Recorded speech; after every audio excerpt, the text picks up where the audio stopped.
On va analyser une de mes vidéos seconde par seconde. Les chiffres de l'époque de cette vidéo, 637 vues pour 78 abonnés, à me rapporter 20 leads pour 9000 € de vente. Elle continue d'ailleurs de me rapporter encore quelques leads. Pourtant, elle est très loin d'être parfaite. C'est exactement la raison pour laquelle je l'ai choisie. C'est pour vous montrer que c'est un système qui est reproductible, qui peut donner ce type de résultat, quel que soit le montage. Je découpe cette stratégie en 4 parties. La première partie, c'est le hook, c'est-à-dire les 15 premières secondes de votre vidéo. Partie 2, ce que j'appelle le setup d'autorité. Les 75 premières secondes de ta vidéo qui vont te permettre de poser ta crédibilité. Pas en parlant de toi pendant 3 minutes. Partie 3, la structure CTB, c'est-à-dire la partie qui va convaincre, qui va lever les freins et qui va retenir ton lead dans la vidéo. Et la partie 4, la mécanique invisible, tout ce qui va être lié à la description, au end screen, aux commentaires épinglés, ce que ne font pas 90% des experts. Et ils se posent d'ailleurs la question, la raison pour laquelle ils n'arrivent pas à obtenir des calls alors qu'ils ne font pas ces bases. Et à la fin de cette vidéo, tu vas repartir avec les 5 éléments fondamentaux qui vont te permettre d'obtenir avec ta prochaine vidéo YouTube des leads qualifiés.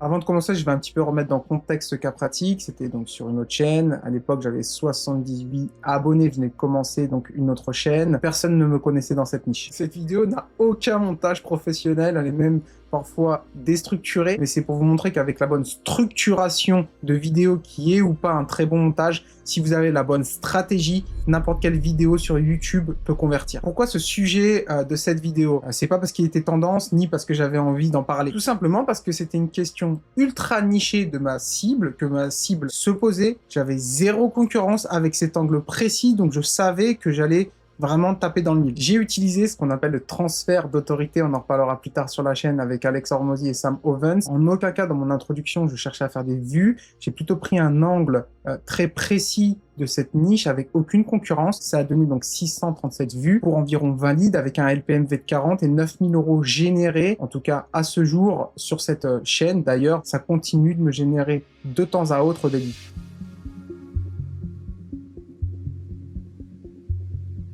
Le hook ou l'accroche. Une chose est simple, c'est que la majorité des experts en ligne font une erreur. Ils ne comprennent pas que c'est pas leur qualité, que c'est pas la qualité de leur contenu qui va faire ce qu'on appelle une rétention sur les 15 premières secondes. Les 15 premières secondes, c'est extrêmement technique d'une vidéo. Ce qu'on appelle l'accroche, ce sont ces 15 premières secondes qui vont décider si votre audience va rester ou pas dans votre vidéo. Donc c'est essentiel. Dans ma vidéo, mon hook nommait une douleur précise.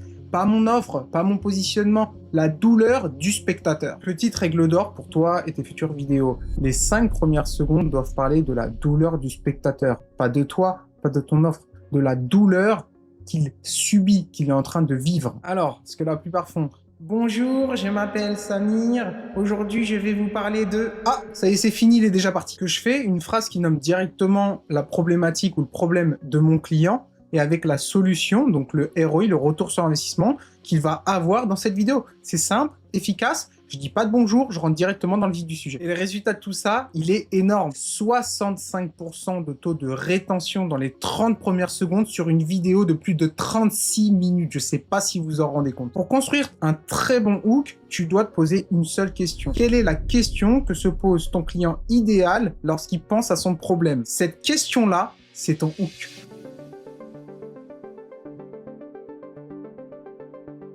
Le setup d'autorité. Le hook a fait son travail. Maintenant, il est là, il est présent dans les 30 premières secondes, tu as réussi à attirer son attention. Mais ici, c'est peut-être la zone la plus dangereuse pour la rétention. Entre les 30 secondes et les 75 autres secondes, c'est à ce moment-là que ton audience va se poser une seule question. Pourquoi je devrais continuer de l'écouter? C'est pour ça qu'on a ce que j'appelle le setup d'autorité. Pas un CV, pas une présentation de 3 minutes, juste 2 éléments principaux. Le premier, c'est le credibility marker chiffré, soit le marqueur d'autorité. Pas de je suis expert, par exemple, dans la conversion YouTube. Non, non, non, non. Il faut être beaucoup plus précis et spécifique et plus impactant.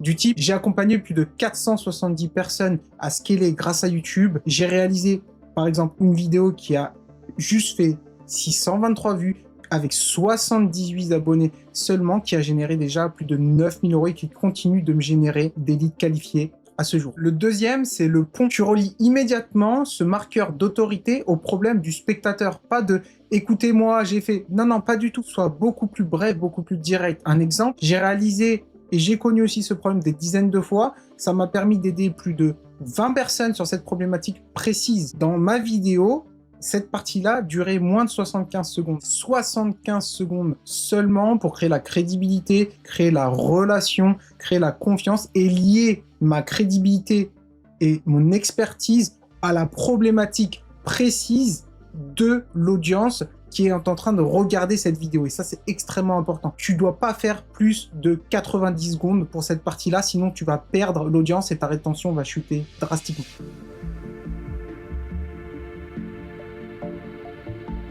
La structure de la vidéo, ce que j'appelle le contexte CTB. C'est la raison pour laquelle certaines vidéos YouTube retiennent ou pas l'attention. Les gros youtubeurs YouTube l'utilisent extrêmement bien. C'est pas une question de contenu, c'est pas une question de valeur, c'est une question de mécanisme et de structure interne de ta vidéo pour retenir la rétention. Le corps de la vidéo suit une structure CTB. C pour contexte, T pour tension et B pour breakthrough, c'est-à-dire la percée. Yeah, I speak English. Un segment CTB, ça ressemble à ça. Contexte, on pose la situation que le spectateur reconnaît. Tu as dû sans doute vivre ça toi aussi. Tension, on nomme le problème que ça crée. Le résultat, c'est que, et c'est là que la plupart bloquent, par exemple. La percée, on donne l'insight, la révélation, le changement de perspective. Et c'est à ce moment-là qu'après avoir accompagné plus de 400 personnes, j'ai connu ou j'ai su ça. Ou c'est là que je me suis rendu compte que. Et dans ma vidéo, ce schéma se répète 3 fois. 3 segments CTB. Un segment pour lever une seule objection. Et un segment par levée d'objection. Tu vas me demander pourquoi 3 setups. Parce que le premier fait la révélation. Le deuxième, la prise de conscience convainc. Et le troisième va faire ce que j'appelle le switch. Entre chaque segment, tu vas faire une phrase de transition qui va donner envie à ton audience de rester et de connaître la suite. On appelle ça un open loop. Du type, attention, c'est pas encore la partie intéressante. Ou maintenant, je te le dis, reste à côté parce que tu n'as encore rien vu dans cette vidéo. Juste après, je vais te donner l'élément principal qui va te permettre d'obtenir des leads qualifiés. Et c'est vrai. Le résultat sur ma vidéo, c'est plus de 44% de rétention à 16 minutes sur une vidéo qui dure 36 minutes, soit le double de la moyenne YouTube. C'est pas incroyable? Maintenant, on va aborder la partie 4, celle que tout le monde rate ou ne connaît même pas, qui peut paraître un peu chiante et pourtant qui est essentielle pour ta conversion.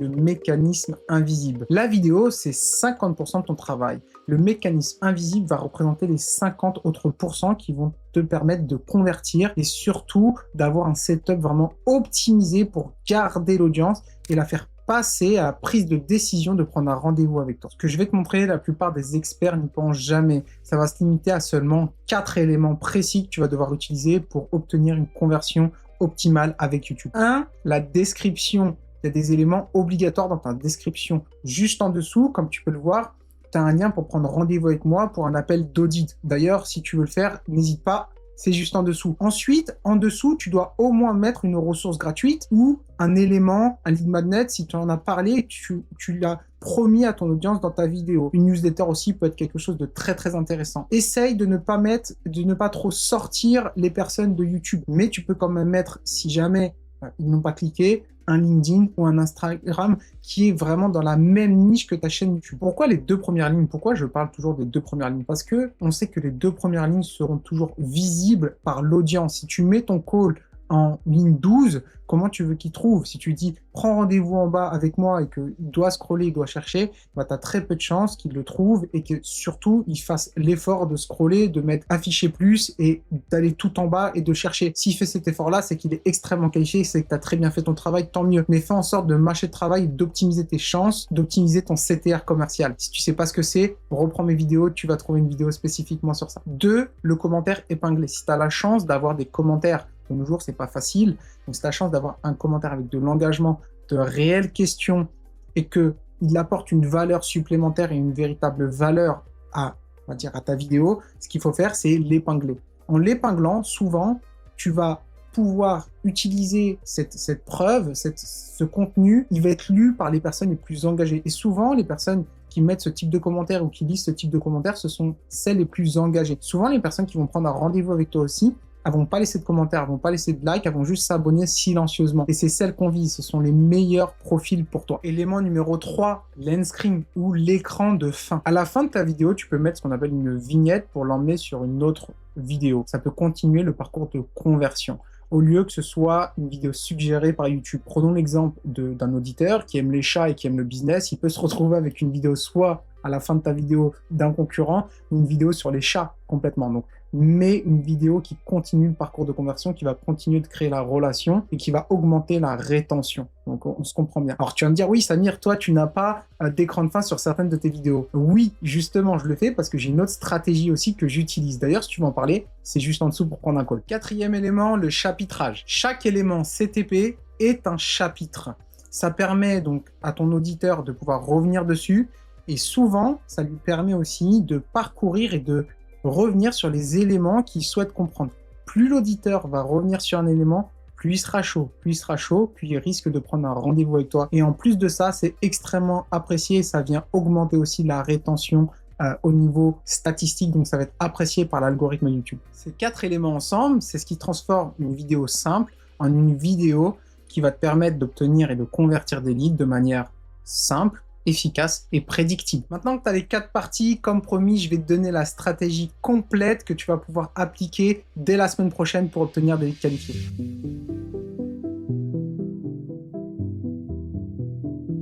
5 décisions à prendre et 5 points à vérifier avant de créer ta vidéo, et c'est exactement ce qui va faire que tes vidéos avant ne généraient pas de leads et que tes futures vidéos dès la semaine prochaine vont pouvoir potentiellement générer des leads qualifiés qui vont être prêts à te donner de l'argent en échange de ton expertise. La première décision, c'est est-ce que le sujet de ta vidéo répond à un problème ultra niché et précis et d'actualité de ton avatar client idéal. Si c'est pas le cas, si c'est trop générique, c'est pas bon. Décision 2. Ton hook doit nommer la douleur du spectateur dans les 5 premières secondes. Du spectateur, pas la tienne. Décision 3, crédibilité maker, maximum dans les 75 premières secondes de ta vidéo qui se suit d'un pont vers la problématique de ton client. Décision 4, le CTB, 3 segments ou 2 segments.